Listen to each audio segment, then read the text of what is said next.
Okay guys, so I wanted to take a look at this game right here. I've been talking a lot about how this deck was kind of designed to beat up on the cloud post strategy.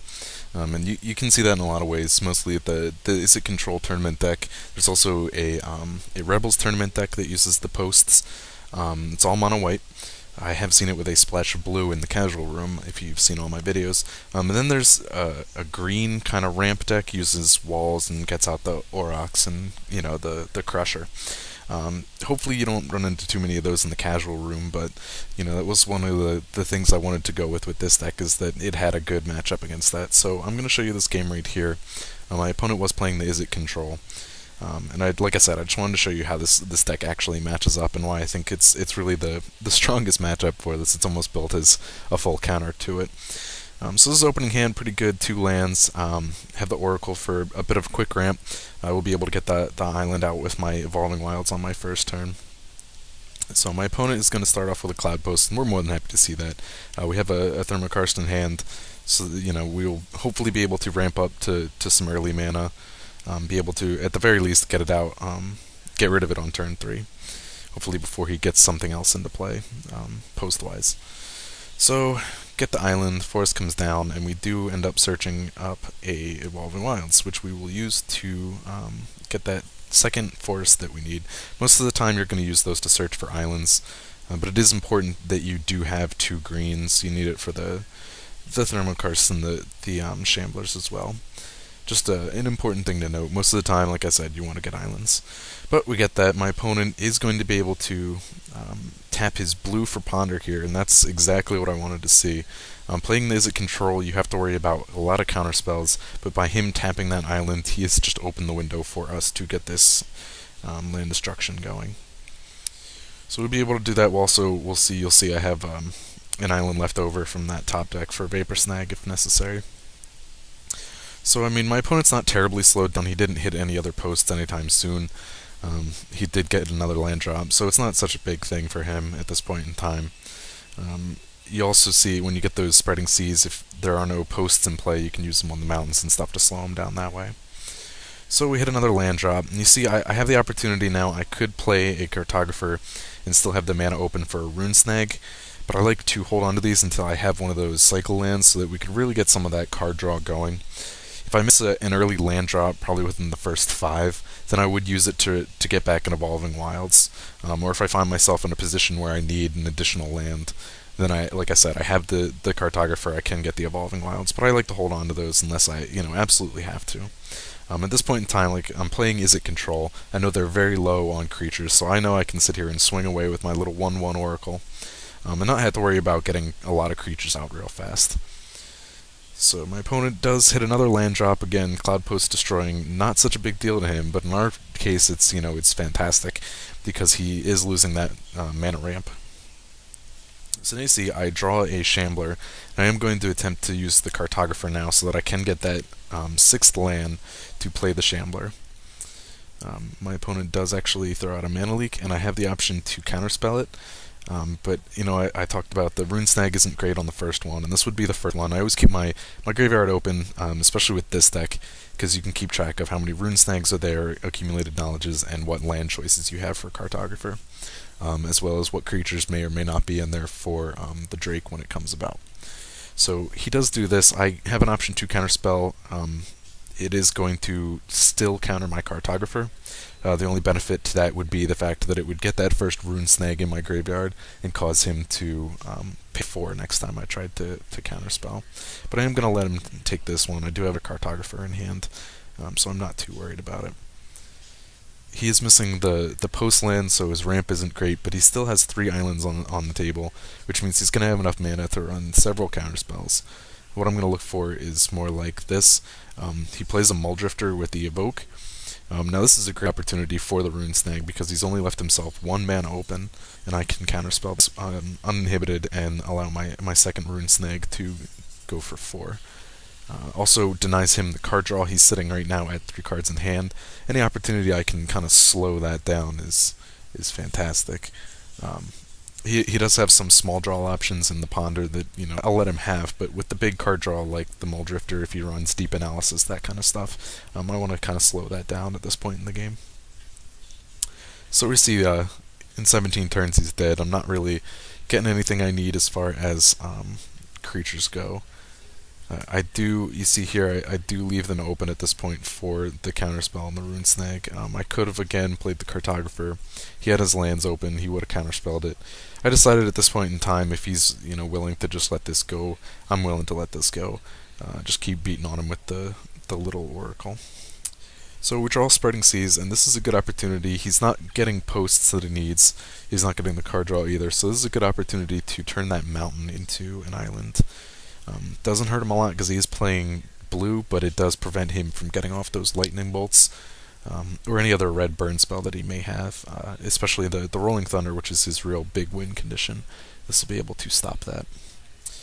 So we draw the 6th land anyways. We had the Cartographer ready to fetch an Evolving Wilds, but we actually did draw into that land that we needed for the Shambler. But I'm not going to play anything here. I leave myself the mana open for Counterspell and Rune Snag as well. And I can keep swinging away for 1.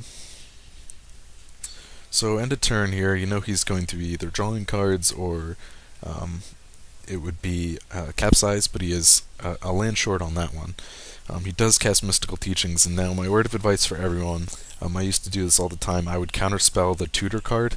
The better play is often to counterspell the card they search for. It doesn't always work so great with Mystical Teachings because it does have that flashback ability, but I still kind of stick to that that idea that it's better to counterspell what he searches for, and I definitely get that here. This will allow me to counterspell the Capsize. Had I used the counterspell on the Mystical Teachings, then he might have top decked the Capsize, and I would have been short a counterspell to stop that. I'm definitely going to hold on to the counterspell as long as possible. Use the Rune Snag if I need to counter something, because that gives me a final counter, no option out of countering Capsize. I really don't want him to get his land destruction going on with that, so I'm definitely going to try and hold that counterspell for that specific scenario. My opponent does get hit into another mountain, so I'm going to, be okay with that. Now he has the opening for the lightning bolts and whatnot. If I hit another Spreading Seas and he still has no posts, that'll be my target. You can also use the Shambler to take care of that. At this point in time, I do have the mana to play the Shambler, but again, I'm holding mana open. I want to have this counterspell available if he does Capsize. He is still 1 land short as far as buying that back, but I still like to make sure that I have it. I guess a better play could have been here. I could have attempted to play the Shambler to tap him out for a counterspell, or attempt to get rid of the mountain if he doesn't counter it. But he's got 4 cards in hands. Odds are he's going to counter it. I'm assuming that he's going to make his next land drop and be able to Capsize. I'm playing very defensive here, I will admit, but I felt it was the right move at this point in time. Some may disagree with me. Here you see he didn't get that land drop, so maybe the Shambler would have been a smarter move there. But I didn't want to get that, miss that opportunity to get rid of Capsize. So drawing more land now. Because I am so close, what I'm going to do is I have the ability now to play the Cartographer and return an Evolving Wilds to my hand, and then on the following turn I would be able to get the Shambler into play and have that land open. I do draw into a Coiling Oracle, attempt to get another land, and I do, so I did not again need the Cartographer. Perhaps, I could be playing these Cartographers to get the beatdown going faster, but I really like to save those, like I said, for the card draw. Your only other draw engine really in this deck, the hard draw, is the accumulated knowledge. So I like to hold those as long as possible. So now he's going to Lightning Bolt this, and I'm going to let it happen. It's kind of a wasted Lightning Bolt almost for a 1/1 creature. It does also give me the opportunity to have a creature in graveyard for my Drake if I draw it. I have Vapor Snag, and I can use that as a defensive spell here, return my own creature, but I'm actually going to save that for something more fun, like a Shambler or a Cartographer, because if I can return one of those, then, that's fantastic. So he gets a Prism into play, not a big deal. It does give him, though, the 2nd red mana, if it ever gets to the point where he can get that Rolling Thunder going. Now, you see, I draw Spreading Seas here. I have 2 options. I have the Spreading Seas. I can use that to stop the mountain. I can use the Shambler to stop the mountain. But what I'm actually going to do is play the Shambler as a destruction for the Prism. Now, it's kind of an odd choice, I guess, but it is just... I know I have an answer for that mountain, and I want to get rid of as many red sources of mana as he has, and right now the Prism is one of those. Now, I could play the Spreading Seas here as well, but I again, leaving the mana open so that I can get rid of Capsize as soon as it comes down. I really don't want to see that Capsize. I really want to clear it off the board. I know he's still sitting at 5 mana and is unable to play it with buyback, but I really want to get rid of that. It's kind of one of the stronger spells in that deck, and if you can just stop that buyback from occurring, then you're in pretty good shape. We're pretty good right now anyways, because he still has not hit another post. It's pretty bad draw for him. He's only hit the opening cloud post. Even if we didn't have that land destruction, it would only be one additional land. One additional mana that is in his pool. But, that's just the way it goes. So I'm going to now play the Spreading Seas on the mountain. He is going to sit here and use Mystical Teachings. And when you see this play, you know he's going to search out a Lightning Bolt, or one of his red 1-mana kill spells to probably try and get rid of the Shambler. But I drew a second Vapor Snag right now, so I'm sitting pretty good. I will wait till he casts this Lightning Bolt on the Shambler and then bounce it to my hand. And what I've done also is give myself another opening to cast it with the Kicker and destroy another land. So here we go. Vapor Snag, I will take the 1 damage. Sometimes that 1 damage is not really a big deal, and you're more than happy to do so in order to save your own creature. Especially against a deck like this where he's very creature light. So we get the Shambler back, and now we have the opportunity to destroy a land later on. He's now out of red mana. I did top draw into a Drake. I have the Coiling Oracle in my graveyard. So I'm sitting pretty good at this point in time. I will play the Cartographer. I'm still saving the mana for the counterspell. I wanted to just get something going, get another creature on the field. This game's kind of getting drawn out as I'm attacking with the 1/1s. So I'm going to try and thin out some of this land. Give me more mana so I can make multiple big plays. Both of these cards, the Drake and the Shambler, are big plays, so you really want to be able to kind of get as many big plays on as get as many big plays in play as possible. Sounds a little ridiculous, but that's what I'm going with. So my opponent, he's got a Ponder. He's now up to 7 cards in hand. He's sitting pretty good, except for the fact that he has no red mana and he's got no cloud posts. That's really kind of... He does get a Glimmer Post here. He will go up only 1 life. It's kind of really the engine behind this deck, and if they are not getting these, post lands, then they are really struggling. I do have an answer with that too. He knows I have the Shambler, and I'm sure he's pretty aware of the fact that it's going to come down and target that Glimmer Post. It really is the point of this deck is to kind of, with the land destruction, is to deal with those, the post lands as well as those Ravnica dual lands.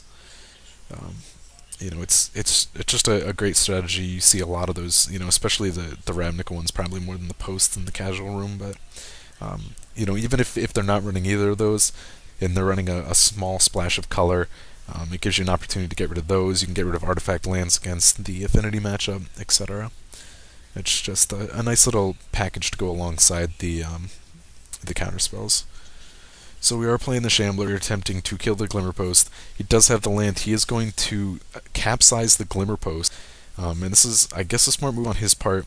He is too short of the buyback, so it would not get bought back. So we could let him take the Glimmer Post right now. The capsize would go to the graveyard, and he would go up 1 life. But I actually decided to counterspell this, and here I used the hard counterspell. I probably should have used the Rune Snag to get rid of that since he only had 2 lands open. You may sit here and think that, if he replays that, the 1 life gain from it is not bad. Maybe, he's playing that because he's got a second capsize in hand, and then I would have made a wrong play, but, it's the move I did, and I may have, going in retrospect, changed that play. But so here my opponent, he's 6, he's at 9 life, he's at 6 cards in hand. He's got 5 mana, but he's got no red land, no posts. He's sitting across from these. I do have a couple, more creatures coming out later on this turn, but he feels he has no options left and decides to concede from this game. So there you go. I wanted to show you this video and show you how well it matches up against the post deck. My opponent didn't have a great draw, but hopefully you can get the idea.